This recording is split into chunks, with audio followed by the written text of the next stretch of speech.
So we're an analytical chemistry lab here at the University of Calgary in town, and our core interest is in developing analytical tools for industry and academia and government labs, primarily within the realm of separation and detection. And this morning I'm going to talk a few minutes that I have about our interest in detection, in a particular area in sulfur and phosphorus analysis, and how it pertains to some petroleum aspects as well. Well, sulfur and phosphorus detection is a long-standing interest of ours, and it impacts a wide variety of sectors. And one of the first reasons we got into this was some collaborators of ours that were interested in the detection of warfare agents, many of which contain sulfur and phosphorus. VX is a particularly nasty one. It has sulfur and phosphorus moieties in there. And so there's a need to obviously detect these things both in situ and remotely, which is the way they currently do that. As well, many industrial emissions impact environmentally as well, and there's a lot of interest in analyzing and monitoring these sorts of things in terms of sulfur, H2S, SO2, but also phosphorus and sulfur, ground and airborne pesticides, for example. There's a great interest in making sure that we can monitor those things for regulation purposes.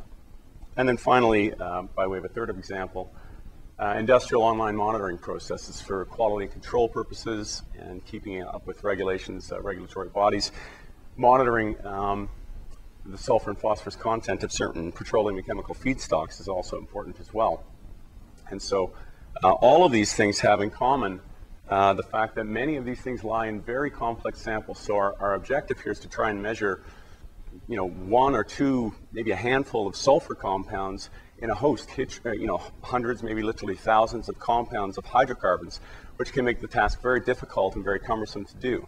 So there's a couple things that are standard that we try to get around that. We usually use gas chromatography to try and separate out as many of those hundreds of compounds as we can, so that we introduce only one at a time, ideally, into the detector and monitor them. That's, in practice, very difficult to do. Portability would be desirable if we could take the lab to the field where we're making a measurement rather than bring the sample to the lab, which is the conventional mode of doing that. And so a lot of gas chromatographs, which are a large footprint in conventional labs, are now being put into small credit card sized chips that we can take remotely into the field. And so being able to make that portable would be helpful. And another thing that we do to help us get around the hundreds of compounds that are joining us in a lot of these samples is using a selective detector, something that is more sensitive towards sulfur and phosphorus versus any of the other samples in the mixture. And for oil and gas, which we'll talk about today, the flame photometric detector is one of the most widely used for this because it's a very solid history in this detector, very sensitive towards sulfur and phosphorus compounds and a high selectivity. So that's the area we're going to talk about today and give you a little background.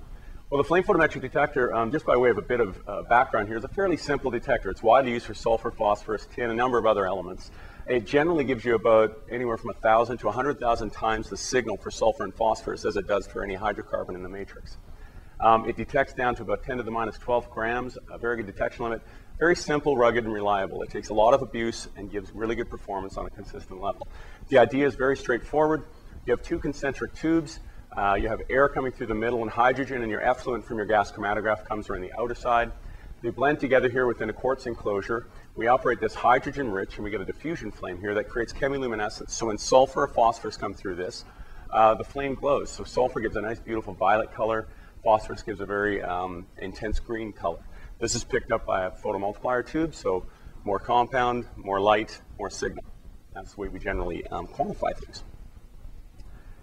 But there's several disadvantages to the design of this. The biggest, by far, is quenching by hydrocarbons. So the added problem to this is that if any of those hydrocarbons happen to enter the detector at the same time as our sulfur compound, the signal that should have been this big from sulfur can get quenched out to zero because it steals all the energy from the flame.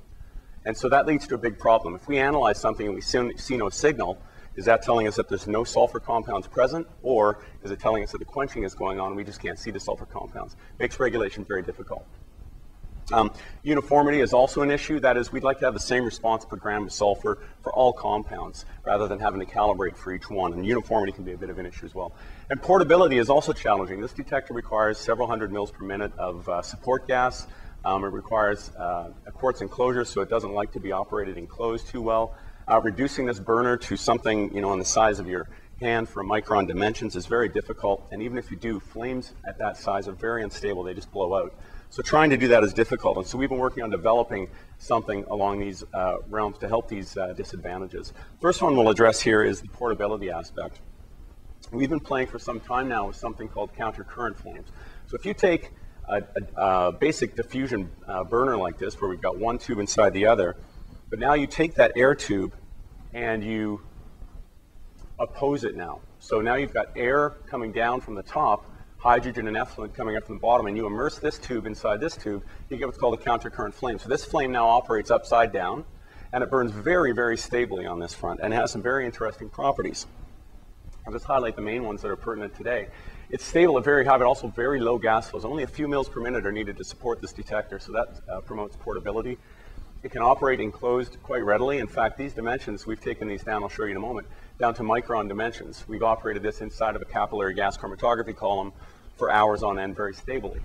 It's simple to use, has a wide stoichiometry, and it gives you a whole range of interesting configurations, upside down, right side up. It can span both burners or even hover in the middle very stably with no flicker noise. So here's an example where we put this inside of a micron dimension. So we take a gas chromatography column, we remove the outside so we get a little window here. We take another capillary delivering oxygen, and we operate hydrogen as our carrier gas. And we simply operate this detector right inside the gas chromatography column. Light goes out to a photomultiplier tube. This is a 500 micron inside diameter column. We can house this within a $13 swage lock for academic purposes, but it's easily to move around as well. And if you look inside, there's some very interesting images. These are images of the flame in situ, the beautiful violet colors for S2 and the green color for HPO for our sulfur and phosphorus. So this flame is about 30 nanoliters in volume, very spherical, very compact in shape. And that's anywhere from 1,000 to 10,000 times smaller than a typical FPD flame. The analytical properties that we've optimized over the years are actually the same as the conventional FPD despite its small size. So that's helpful as well. So we have low flow sensitivity, it's stable, and it's enclosed. So this addresses that portable microanalytical format. So the other two things that we're trying to address is this quenching problem, which is the biggest problem of all, and the uniformity. So one of the things that occurred to us is that perhaps the flames in these detectors are being overwhelmed with all this hydrocarbon that's just slamming in there. So could we put more flames in series? And to do this conventionally would be very difficult because of all the machining. Wow, okay. So in order to do that, we looked at several designs of doing this. And the easiest one that we came up with was this, where we could put one in between here. We can have one flame burning upside down in our conventional counter-current fashion, and then we can stick others along the sides. And we can put any number of these. And this gives us very stable operation. We could actually test single, dual, and multiple flames. So here's an image of without sulfur present and with sulfur present. We have all of our worker flames processing analyte, and this is our actual signal here.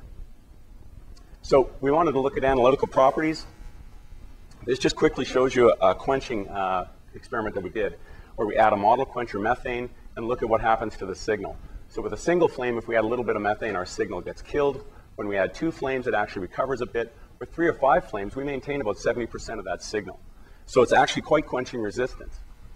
When we look at sensitivity, by simply adding a lot of flames in series and seeing what happens to the raw signal, the signal starts by decreasing when we go to 2 flames. When we go up to 3, 4, and 5 flames, it actually recovers and improves slightly. So we found 5 flames gives us maximum quenching resistance and also maximum sensitivity. So when we look at that in terms of calibration, our response characteristics are exactly the same between a multiple FPD, which is what we've created here, and a conventional FPD for both sulfur and phosphorus. So our analytical figures of merit aren't compromised at all. This is a quick slide that just shows you about uniformity. So between a single flame, which is our conventional, and our multi-5 flame FPD, we analyzed about 9 or 10 different sulfur compounds repeatedly. And what we found was that the multi-flame has better reproducibility and also better uniformity. So that improves in terms of our calibration. So very quickly, what can this detector do? So we took a gasoline sample and we titrated in. We have a standard with 6 sulfur compounds, and we added volume percentages of gasoline, just the commercial gasoline, to this sample to see what happens. And you can see with no gasoline present, we have our 6 sulfur compounds present.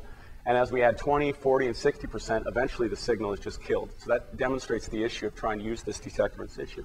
With the 5 flame method, again, we go from 0, but as we add up to 60, these are getting quenched slightly because we did see some quenching, but there's still maintaining quite well with very, essentially no interference from the hydrocarbons present. This just shows you how the gasoline overlaps with that sample. And in fact, when you blow this up, you still have 6 wholly quantifiable peaks in there. And so it's a very, very effective way of looking at this.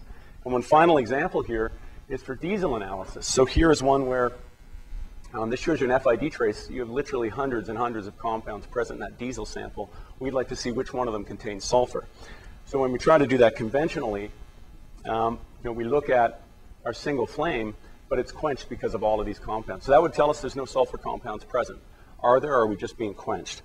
So when we turn on our worker flames, you can see all of the work that's happening here with the flames, and when we actually try to analyze that and monitor our analytical flame now, the exact same sample now, we're getting 2 very prominent sulfur peaks out here in this region that we now have flagged and we take on for further analysis by GCMS, and they're dibenzothiophene analogs, which are quite prevalent in a lot of diesel samples. And so we think this detector has promise to fix a 50-year-old major problem with the FPD, and hopefully bodes well for future exploration and characterization of analytical techniques for petroleum products. So very quickly, we can take any number of these orthogonal countercurrent flames in series. We find 5 is the best in terms of quenching and also in terms of sensitivity.